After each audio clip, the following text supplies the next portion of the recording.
right. If you guys don't hear me, do interrupt and let me know. I'll try to make this and set it up between 25 minutes for the talk. I gave this lecture to our fellows regarding evaluation of interstitial lung disease. It was kind of a subtopic from one of our grand rounds.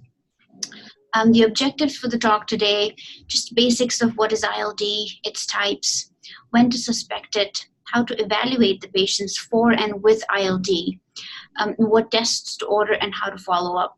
Now, a lot of the physicians in the group who are non-pulmonologists, the goal would be to see if, getting a basic idea about the ILD, the types, the history, the exposure history, etc., and potentially the tests that could be helpful to the pulmonologist that is the patient is being referred to. I'd like to start with a case. 79-year-old Caucasian male came in to our pulmonology clinic with worsening dyspnea, no fevers, chills, weight loss, occasional dry cough that he noted for over 6 months to a year, smoked 1 pack per day for 25 years, quit in 1993, did not have any other exposure history in terms of occupation, worked as a cardiologist most of his life, past medical history with hypertension, AFib, hyperlipidemia, coronary artery disease, and these were his scans. His PFT had restriction, and he was never on amiodarone, and this was the first time he was actually getting evaluated for kind of an incidental finding, even though he was short of breath on a lot of extensive history take. Able to walk 3-4 miles. He was, almost someone who would prepare for marathons and still do fine, but he had noticed something that was different in the last 1 year. So that's pretty much kind of the bread and butter of ILD. There are always non-specific presentations or incidental findings, or on the other end of the spectrum, quite dramatic and very symptomatic patients. I'd like to start off with American Thoracic Society and ERS definition of ILD, or as we like to call it now, DPLD, or diffuse parenchymal lung disease. ATS defines it as a heterogeneous group of non-neoplastic disorders resulting from damage to the lung parenchyma by inflammation and fibrosis. I think this definition is a little incomplete because it only focuses on the parenchyma of the lung. Now that we have learned a lot more regarding ILD, we know that it is not just a disease of the parenchyma, but involves more compartments of the lung.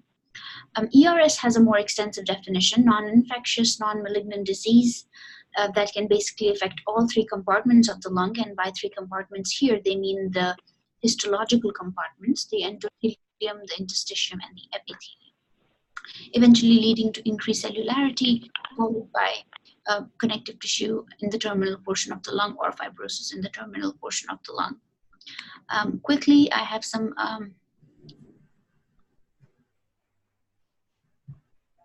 normal lung on autopsy, lung with UIP or IPF pattern, and I say that because as we can see, mostly the bottom part of the lung is involved, and lung with what is very classic, a black lung with PMF lesions noted here.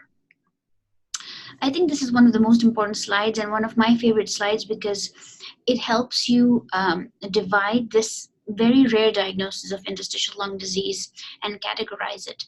The key is if you are able to categorize it and put your patient in one of the buckets, things get a little easy. Otherwise, it is very, very confusing.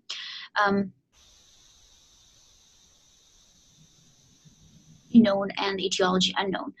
Bear in mind that the etiology unknown would be when you have ruled out everything else on this part of the screen. The dreaded alphabetical soup, I like to put this slide in there because I think we all hear these, alphabets, LIP, NSIP, UIP.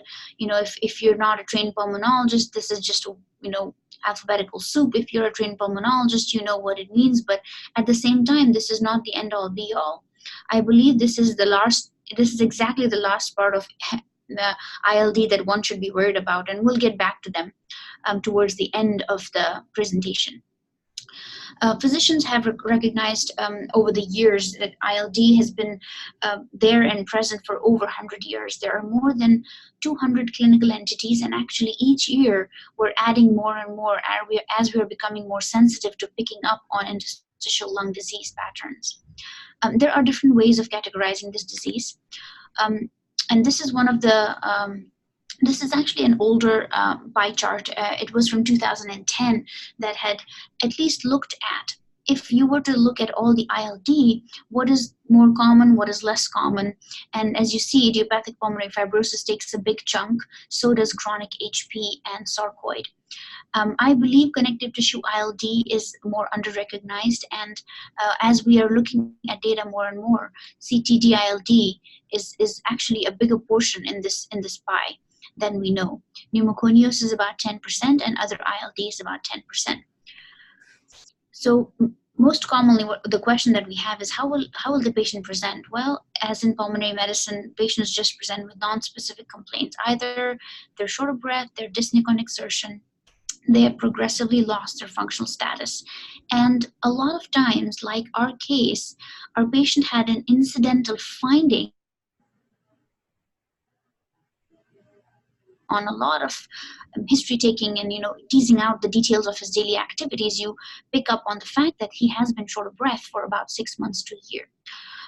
One of the key things is that any physician, be it a primary care or anyone who's seeing the patient for the first time, has to realize that common things are common, and we have to rule out common disorders like COPD, asthma, heart failure, etc., obviously, before we think about workup regarding interstitial lung disease. Depending upon the etiology, patient can have some systemic complaints or constitutional symptoms, and we'll dwell into that a little more. Evaluation essentially includes history. If we remember this portion of the ATS bar and the chart graph that they had given us, the etiology known is the first step that any doctor has to kind of go towards. You have to rule out as much as you can, and a lot of it you can rule out based on a good history, whether that is inorganic exposures, organic exposures, smoking-related ILDs, drug-induced ILDs, or connective tissue disease ILDs. Now, we have to realize that not all of them can be ruled out completely based on just history, and some of them would need further workup. But a lot of it, as we can see, based on exposures with the birds and mold and silica worked in the mines, we can pretty much rule those out if there is no exposure. So history being the cornerstone of this disease process, and at least the evaluation part, what to ask and what to look for. This is a CDC graph that essentially tells us about smoking across United States. And I wanted to highlight this because it clearly shows that we are in the dark blue area. West Virginia, Kentucky, and Louisiana, I think we top the country when it comes to the smoking rates. Smoking history is one of the most important histories, because if you have someone with smoking history, you can almost always think that if they have ILD and they're smokers, these are the 3 potential diagnoses that they can have: DIP, RB, ILD, and LCH. More than 98% of the patients who develop LCH or Langerhans cell histiocytosis are patients with respiratory bronchiolitis. Interstitial lung disease usually have smoking history of over 30 back years, and desquamative interstitial pneumonia, or DIP, is related to smoking. Essentially, this slide tells us that these 3 ILD patterns are linked to smoking. Occupation, a lot of our group members are from occupational medicine and black lung clinics. They know very well that exposure to dust, whether be it in mines, construction, fracking, or any other dusty jobs, any exposure to the dust definitely predisposes these people to inhalational injury from the dust itself. Asbestos, silica, hard metal, coal dust, these are very well known fibrogenic dusts that have been implicated in generation of interstitial lung disease of a very specific pattern. So occupation history is of utmost importance. Asbestos removal, I left this in here because now we know that asbestos is not used as much as it is being removed from the building. So there still is this exposure that the workers are going through. This is from mine in Southern West Virginia, and I usually like to put this picture. And I have this as a comprehensive list of occupations and possible types of ILDs and exposures. For example, electrician, plumber, pipe fitter, construction worker predominantly could get exposed to asbestos, stone cutter, miner, sandblaster to silicosis. I would add fracking to that. That would be essentially, cutting through stone. Metal workers, berylliosis, coal workers have mostly coal dust, silica dust, and mixed dust exposures. Hydraulic fracturing, aka fracking, I had this slide in there for one of my fellows who's not from West Virginia, and she didn't know what fracking was, so I specifically added this slide for her to essentially explain the process of fracturing the shale and how the sand is blasted in and how the workers who are at the site get exposed to high concentration of silica. I will power through this slide. The next most important thing that I think is very, very specifically important in terms of history taking is drug history. And I believe as our fellows train through and as the physicians, train through, they realize how important the history is. And even going through the, history of the medications and calling pharmacies, because we have had a patient who had interstitial lung disease, which was new onset, with no exposure history whatsoever. However, we had a CT scan that was absolutely normal before his cabbage, and a CT scan that had interstitial lung changes post-cabbage. And, digging through the OR note, it seems like the patient had gotten amiodarone.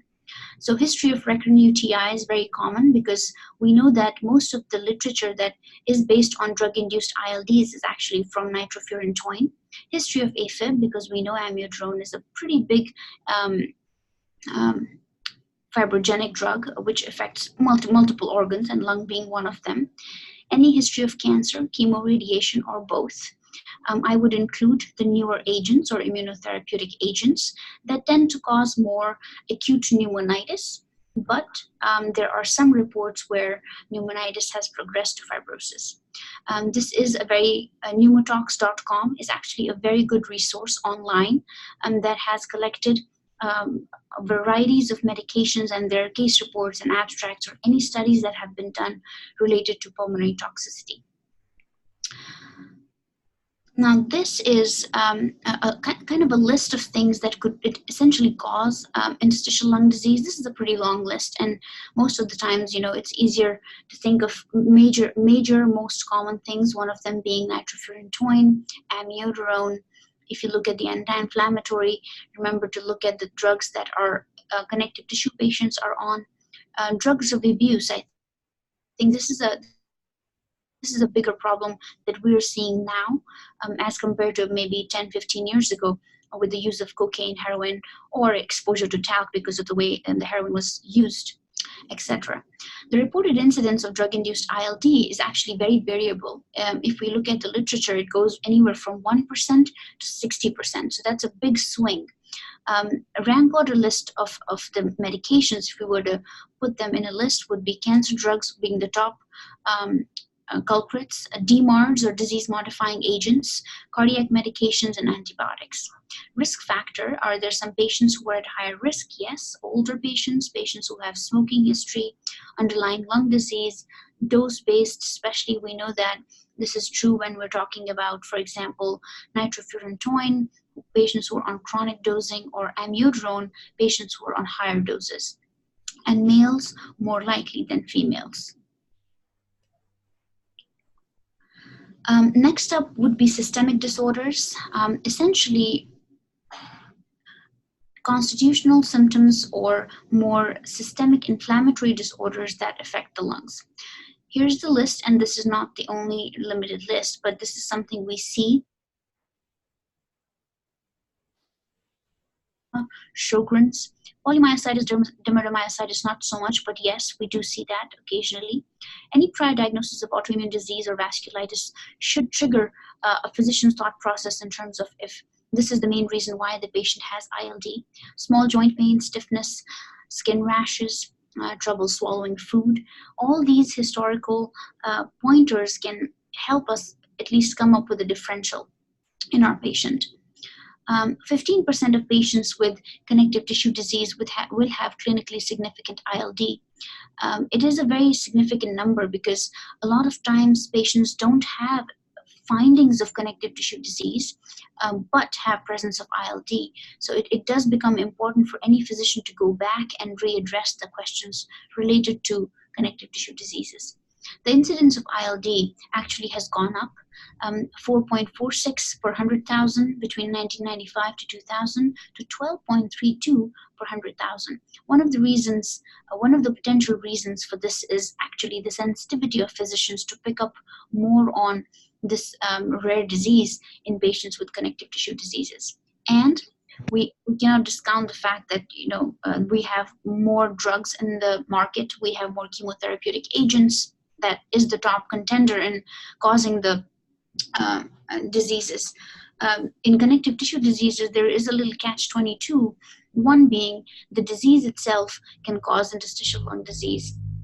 And second, the medications that the patients are on can cause interstitial lung disease. Sometimes it does become a little difficult to tease out. This is one of the pictures from New Delhi. It's one of the biggest mosques across India. The reason I put it there is because of the pigeons in the picture. And the kids usually play around with these pigeons, and we know that, and that's probably not really good for their lung health. Environmental exposures are actually very difficult to tease out, but also very important. At least if we can rule out some of the known risk factors, for example, birds, if they have birds or not, how many, are they inside or outdoors, do they feed them, do they clean the cage, etc. If they live on a farm, if they have animals, if they work with the hay. So any organic antigenic exposures, if we can tease that out, it can help you put them in one of those buckets.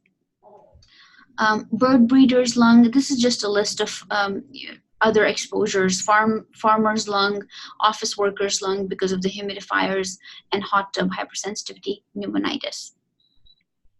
Physical exam vitals, absolutely important: constitutional, conversational dyspnea, presence of cyanosis, pulmonary Velcro-like crackles. On exam, I think if you already hear Velcro-like crackles, that is a very significant indicator. However, they're not always present. And in initial part of the disease, you may not hear them, or in an examiner who is inexperienced, you may not be able to differentiate them from regular crackles that, for example, are seen in heart failure. Clubbing, present or absent, telangiectasias, erythema nodosum. Essentially, these are physical exam findings that can help a physician pick up one of the potential reasons why the patient has ILD.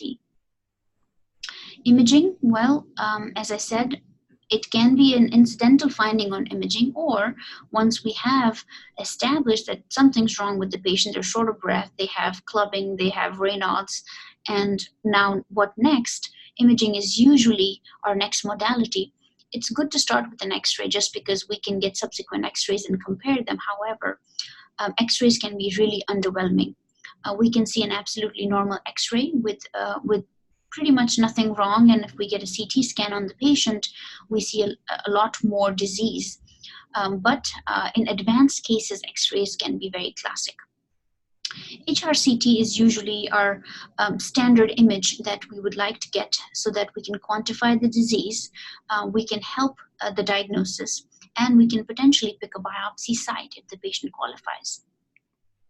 This is one of the CT scans that shows this very classic apical basilar gradient where the apices are relatively spared, the bases are involved, there is some honeycombing, as we can see on this cut.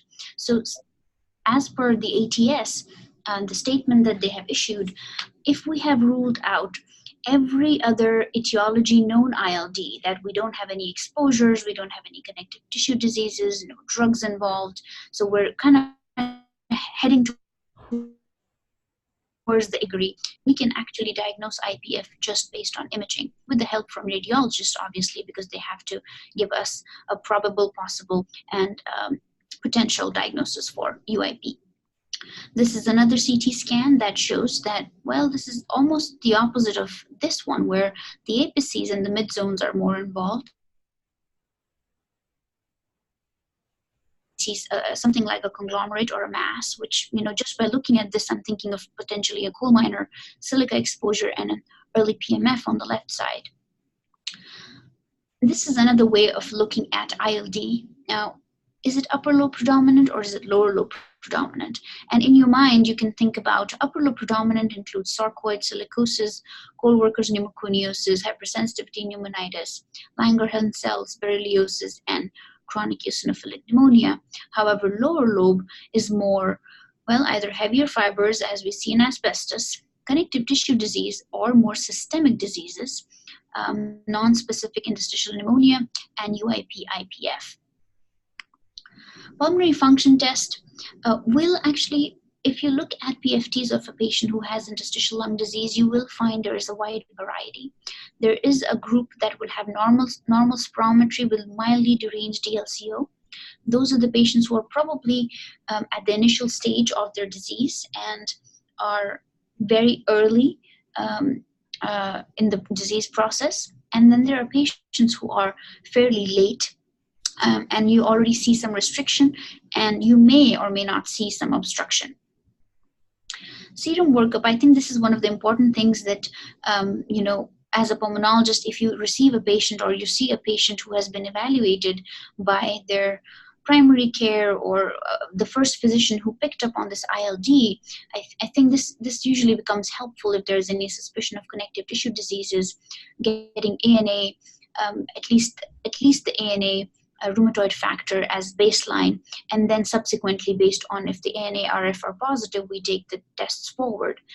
One of the things that ATS actually recommends is that any patient who has presence of ILD and we don't know if this is connective tissue or not, the history doesn't suggest it, we should still do connective tissue workup, because about 15 to 20% of the times we can have no features of connective tissue diseases. So I think it becomes an important part of the workup. I skipped a slide there. Going back to the alphabetical soup, as I had promised. So once all the exposures and the etiologies have been ruled out, we enter the idiopathic category. And that's where the alphabetical soup of UIP, NSIP, RB, ILD, all these alphabets come into play. So I have divided this slide into the radiological patterns towards my left or the right of the screen, and diagnosis if idiopathic. So here it is. If you think about UIP, or usual interstitial pneumonia pattern on radiology, and it's idiopathic, you haven't found any trigger, you haven't found any exposure, any connective tissue, that fits with IPF, or idiopathic pulmonary fibrosis.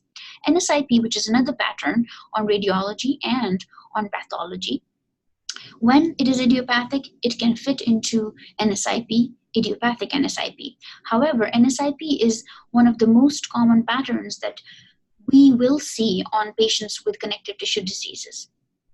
BOOP, or as we now call it, organizing pneumonia, it can be idiopathic, or it can be a part of connective tissue disease, drug-induced ILD, also sarcoidosis, diffuse alveolar damage, or DAD. If this is idiopathic, we call it AIP. These patients usually present either in florid ARDS or just ground glass that doesn't go away and is unexplained. LIP, lymphocytic interstitial pneumonia, usually presents, if it's idiopathic, we just call it LIP. It can be a part of Sjogren's, and also it can be a part of drug-induced ILDs. DIP, diffuse interstitial pneumonia, usually we relate this to smoking, but it has been reported in patients who are non-smokers. Etiology unknown, again, this is the rare. Even more rare are the ILDs that have idiopathic etiologies. Idiopathic interstitial pneumonia are divided into IPF and non-IPF. And again, we kind of went over this alphabetical soup, and for any non-pulmonologist, this should not be a deterrent. The key should be to see if we can put them in one of the two big buckets. And for any pulmonologist, then you take it forward to see, if I have ruled out everything else, then are we going to fit them into one of these idiopathic categories? Now, on this slide, one of the things is even the rarer forms of ILD, one being vasculitis. Now, the patients that we deal with, and I believe mostly, at least we know that coal miners or anyone who is exposed to silica is at a risk of vasculitis, and we see a lot of vasculitis in this part of the state. And however, despite seeing significant number of patients with vasculitis, we don't see vasculitis-induced ILDs, but that is something one should always keep in mind. Approximately 1 to 2% of the times in the vasculitis population, we may see interstitial lung disease. I have to say that granulomatous disease or sarcoidosis is something we do see significantly, probably because we are a referral center, so we see a lot of referred cases of sarcoidosis, but it does fall under the category of unknown etiologies, obviously. What next? Well, we formulate a differential based on our history or exam, maybe PFTs and maybe an X-ray, and then we get our HRCTs. We have to decide if pathology is needed or not, and this kind of falls onto the shoulders of the pulmonologists in the community. The key is that if we have a patient who is a potential candidate for a lung transplant, or a patient whose therapy will be altered based on their lung biopsy, a wedge resection or a surgical lung biopsy should be considered. We have to formulate a list of things that we need to do on these patients, including the PFTs, the serum workup, etc. BAL or bronchoscopy does not have a lot of role.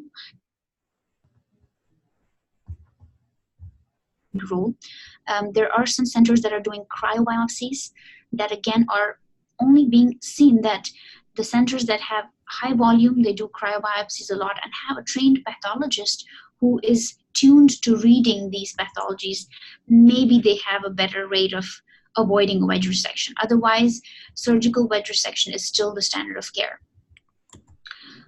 Clinic follow-up, well, baseline chest CT, PFTs, echo 6-minute walk test, this is the bare minimum, and ILD referral if there is an ILD center close by. Early referral is considered better because these patients can take a spiral down and can also deteriorate fast. So if they are someone who may need lung transplant, it's better if they're already plugged into the system. I think this is kind of my last slide here. Suspicion for ILD is your starting point. If we don't suspect it, we will miss it. Detailed history is our main weapon. Imaging, PFTs, echo, they all help put the patients. They help us to put the patients in one of those buckets, and the surgical lung biopsy is the definitive way to diagnose. Now we have to take that with a grain of salt, because if you have someone with a very classical IPF pattern and you have ruled out everything else, you by definition can call them IPF without putting them through a surgical lung biopsy. Everybody else potentially should get a surgical lung biopsy if they are either candidates for advanced therapies or immunosuppression or lung transplant. Now, if you're seeing an 85-year-old with ILD who is symptomatic, the better part of judgment tells you that you probably don't want to put them through surgical lung biopsy and just manage them based on symptoms. I think I went over a little bit on my time. Thank you so much for listening patiently. Let me bring up my... Thank you. You did a great job, and we really appreciate it. And we have time for questions now, guys. Rafia, are you using OFEV or Esbriet in these, like, for example, the patient you just mentioned, the 85-year-old, is that what you're using for treatment in these patients? I've recently had a patient who was 81 that looks like an IPF and was trying to find some literature to make sure that these drugs are safe. We are using, we are trying. The trouble with using the antifibrotics is the GI symptoms. And I have had patients who have a functional limitation, and we have had a discussion, making sure it is IPF. We don't have connective tissue disease in the mix or any meds in the mix. I usually at least give them a trial. If they don't have GI symptoms, continue and see if they actually have improvement on PFTs or improvement in the quality of life. I tell them that my focus is to see if we can improve quality of life and kind of keep it there. Okay. I've had one patient who had to stop because of really profuse diarrhea, and we ended up not doing the aspirate. But yes, with a caution and with subsequent follow-up and hepatic panel and things like that, it could be tried. Yeah, we do try it. Thank you. This is Chaffee. Can y'all hear me? Yes. Okay. I'm so sorry. My internet went out, so I'm on the phone. I missed the last part of your presentation, but we recently had a 15-year-old male sent to us by his, I want to say rheumatologist, because his ANA came back positive. They wanted full PFTs on him, which came back like totally normal, like everything above 100%. So is there anything we should look for on those PFTs other than the obvious? The main thing would be if the TLCO was low at all, or TLC. If they were absolutely normal, and see, the tricky thing about the ANA is that it can be elevated and it may not mean automatically that someone has ILD. And I'm not sure if this 15-year-old had any symptoms or any physical exam findings, for example, crackles on exam, or complaints that were, I'm a little short of breath, I was playing basketball and I can't play anymore, or I do play but I get short of breath. Because if you have clinical suspicion, a normal PFT may not mean much, especially in a young patient. I had an 18-year-old that I managed a year ago, and his only complaint was, yeah, I'm an athlete, and I used to run. I still run, but I do feel like I'm a little short of breath. Now, his PFTs were deranged because he was really advanced. I would say that if his physician has suspicion that he probably has mild symptoms, I hear some crackles on exam, getting an HRCT would be the next step because the patient's so young. However, if this was just, I have a positive ANA, let me make sure the PFTs are okay. Investigation. I want to comment about that case, Chaffee, because I'm familiar with this case, and interestingly, I have a message from the rheumatologist today asking me to call him about the PFT because we didn't write an interpretation on the PFT. The PFT is absolutely, totally super normal, spirometry, lung volumes, and DLCO. And it relates to a larger question about CTD, because if it were me, I never would have referred that kid to a rheumatologist. Kid had a positive ANA with lots of nonspecific symptoms, many of which were psychosocial, with which he presented to a school-based health center. And so, on the other hand, we heard from Dr. Zulfikar about a 15% prevalence of unsuspected CTD in ILD, but this kid I don't think has ILD, certainly not. So anyway, it's the whole problem of the huge, probably false positive rate of ANAs, which are frequently used in primary care for patients with nonspecific symptoms, which then provokes a cascade of often unnecessary testing. So that's kind of a conundrum in this. I would like to add something interesting and more for the adult patients because that's the population I see. ATS and the group that works with ATS for connective tissue ILDs, they're very clear about this false positive or this mildly positive ANA. They are very, if an experienced connective tissue ILD physician would look at an ANA and they say, if it is anything less than 1:200 titer, they don't pay attention to it. So it has to be really high and a very specific pattern in the mix of the history that they say, this ANA is very strongly positive with the history, and now to 70 titer, they would say it is essentially negative when it comes to the CTD ILD category. Thank you. Thank you. This is Allison. I have another question for you. So I have a patient who has scleroderma. how often should we be repeating pulmonary function tests? He's also a smoker. He had PFTs in 2016 that did show COPD, but when I repeated them in 2017, they were actually normal. And I don't know if that's because I had him on bronchodilators at the time, although he was told to hold them prior to testing. But how often would you repeat those pulmonary function tests, especially if symptoms don't change? So if the symptoms haven't changed, ATS would say once a year, because scleroderma specifically, so scleroderma, lupus, rheumatoid arthritis, these are the three big things I think we see a lot, at least in the ILD clinic. Most of our ILD, CTD patients belong to these three categories.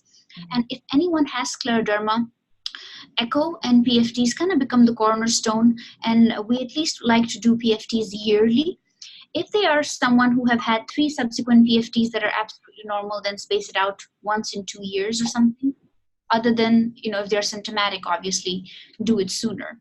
So pulmonary hypertension and restriction, I think, would be the 2 things we would want to monitor at least once a year basis.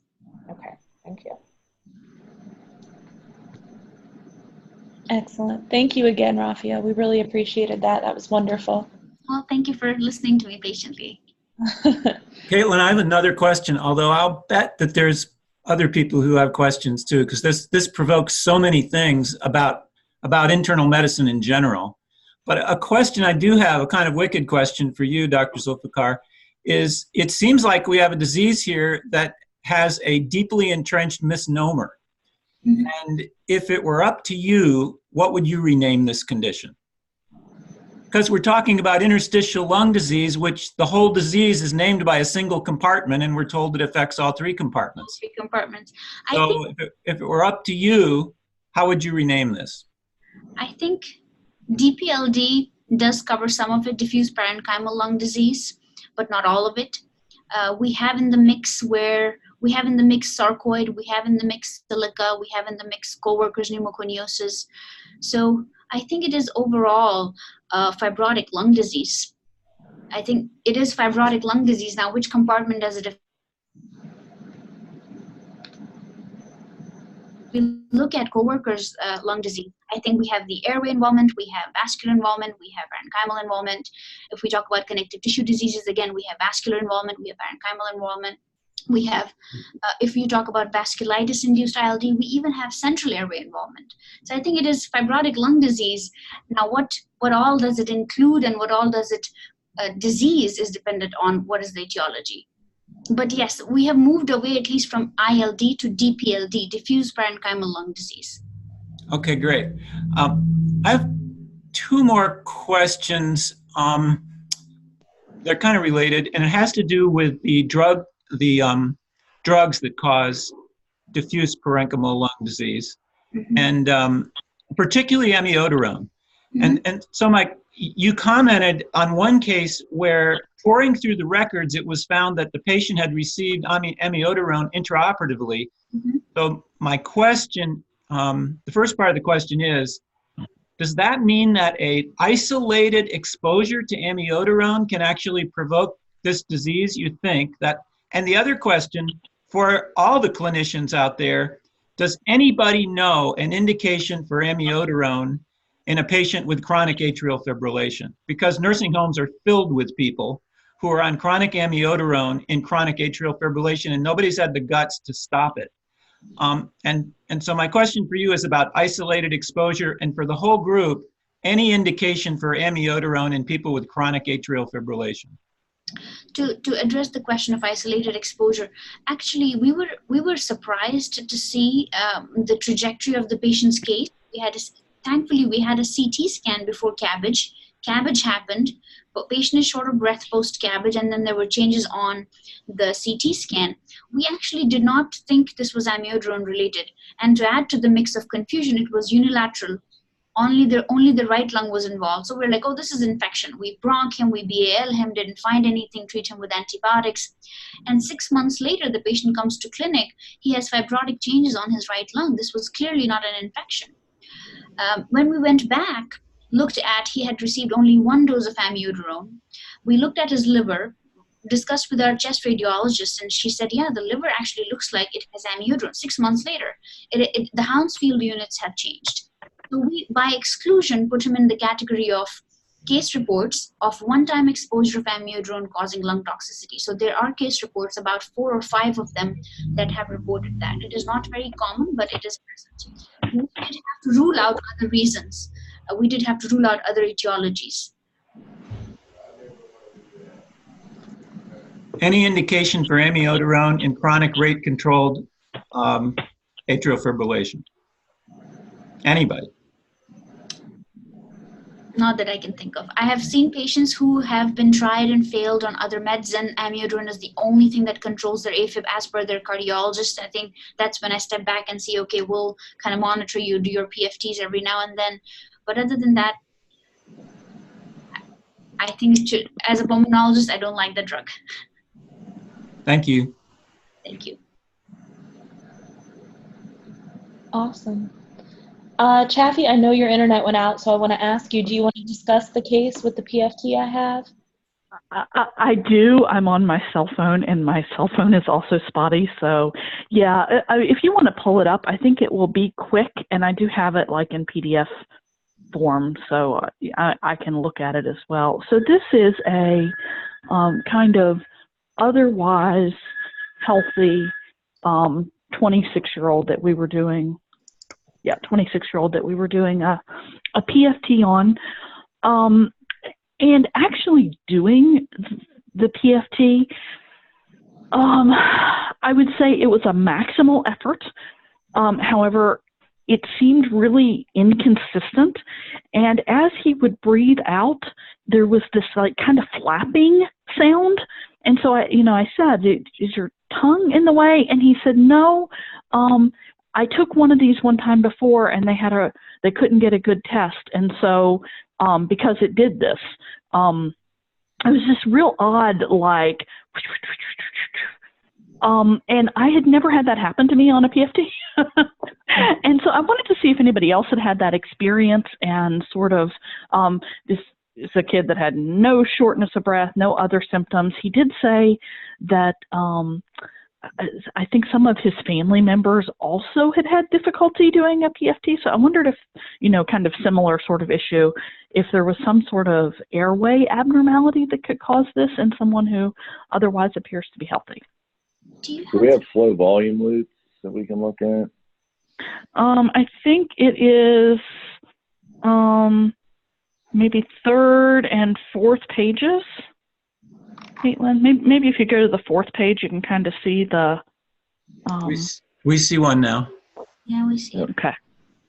Yeah, there is a flattening of the expiratory limb. See, the expiratory limb here is quite flat. That's probably why. But tell us what that means, Dr. Stansbury and Dr. Asafakar. Dr. Stansbury, you want to take that, or should I take it? Yeah, I mean, if it's flattening in the expiratory limb, that means there's intrathoracic obstructions somewhere. It's quite consistent, actually. Across. Is he really obese? Moderately. Inside the chest, either in the central area, anything. Moderately. Moderately obese. Chappie, you want to say why this was done on an otherwise healthy young person, or we want to just? Yeah, that was another question I had. It was a med student who wanted to see what it was like. Oh. So 6'5", 270 pounds. Okay. Which I can't look up the BMI because I don't have internet. So this is Dan. So also for WVU faculty, I'm WVU campus faculty. I'm equally concerned about failing to recognize important disease and sort of the serendipitous finding of potentially important disease and iatrogenic pulmonary neurosis. So, I'm interested in the first question and how you would pursue this if this student now is determined to find out what this is, and also how you would manage this person to not create the second problem. I think one of the things would be to realize that since this is consistently showing up in all the flow volume loops, it should be investigated for multiple reasons. One, this can be faked. Two, it's a young patient. We don't want to miss anything. I would start off with a chest x-ray probably to see if you anything grossly popping out at you based on a chest x-ray. Because the obstruction is thoracic, maybe a CT would be next step. Otherwise a bronch, but bronch may be a little too aggressive to jump on the first step, but I think at least a CT to see the airway completely would be the other way to look at it. Dr. Stansbury, please add anything. Yeah, I mean, I think with what you're seeing, you would, on a chest x-ray, if there was some, and you would identify it. It is pretty consistent throughout. I'd probably start there. So could you give us some examples of what this might be? So, I mean, you know, some endobronchial lesion, maybe. You always think of like carcinoid in young people, and they are always in like the worst. You know, they're sort of non-malignant. You know, they have a low potential for like metastasis and everything. They're always in like the worst spot where you can't, you know, do a simple procedure to get them out. People end up with pneumonectomy or lobectomy or things like that. People with previous tracheal injuries can get stenotic lesions. Those are kind of the common things that come to mind. I mean, anything else, Rafi?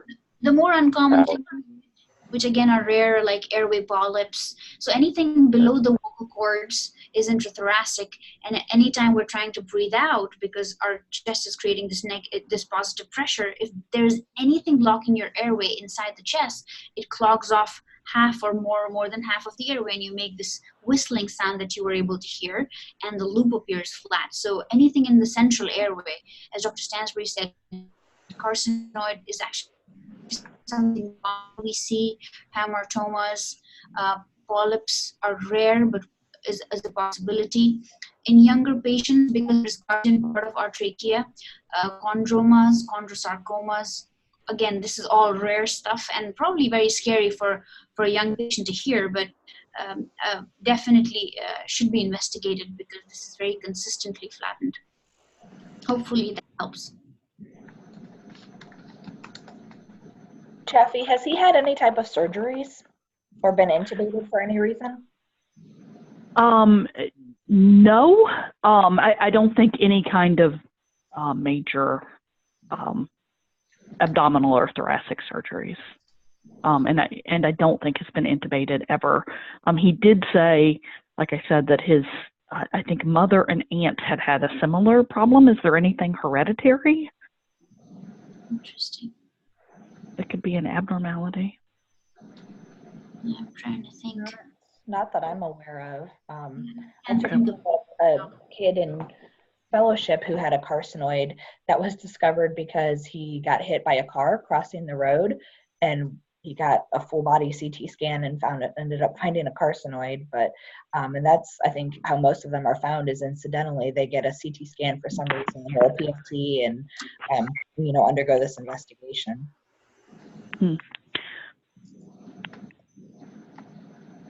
Okay, well, thank you very much.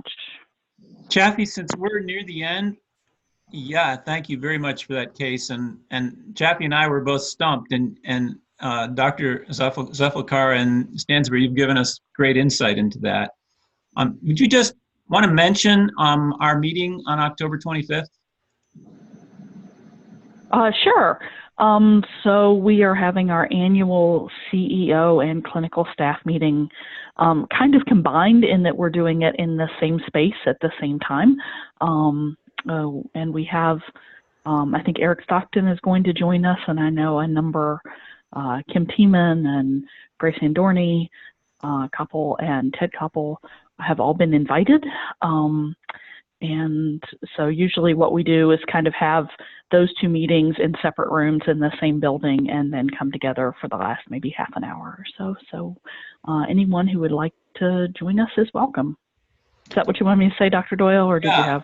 And that's in Charleston at the CAMC Cancer Center on Friday, October 25th at 10 a.m. And there will be, and lunch will be served at the end. What will be the main discussion with them? What's the meeting regarding? Just a review of the year for the hub, or? Actually, it's not an Echo Hub meeting, Rob. It's an annual meeting of the Appalachian Pulmonary Health Project, which includes all the Grace Ann Dorney Pulmonary Rehabilitation Centers.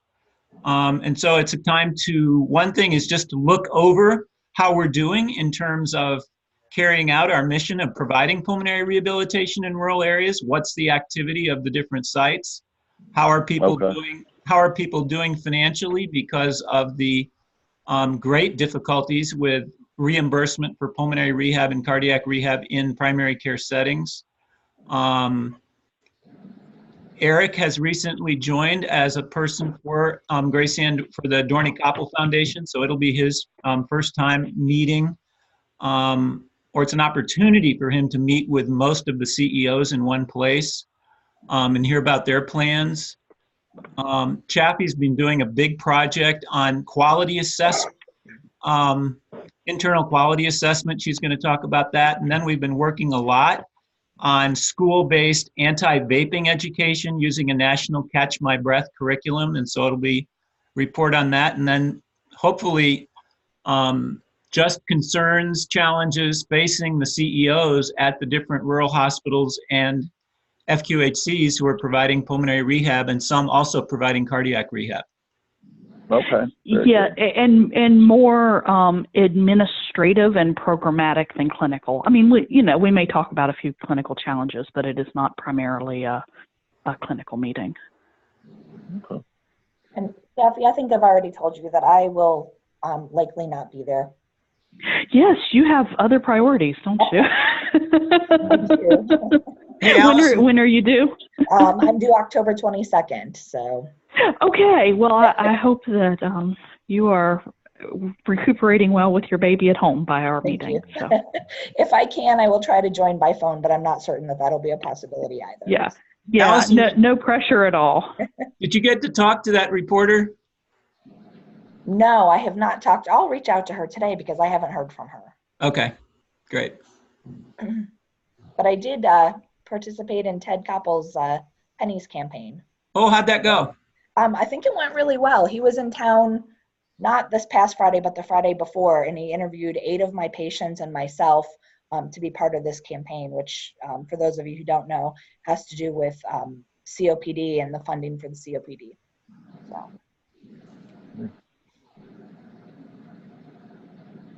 Awesome. All right. Happy Monday, everybody. Thanks. Take care. Bye. Bye. Thanks, Caitlin. Thanks, Dr. Zulfikar. That was great. Thank you. Thank you. Have a good day, everybody. Thank you.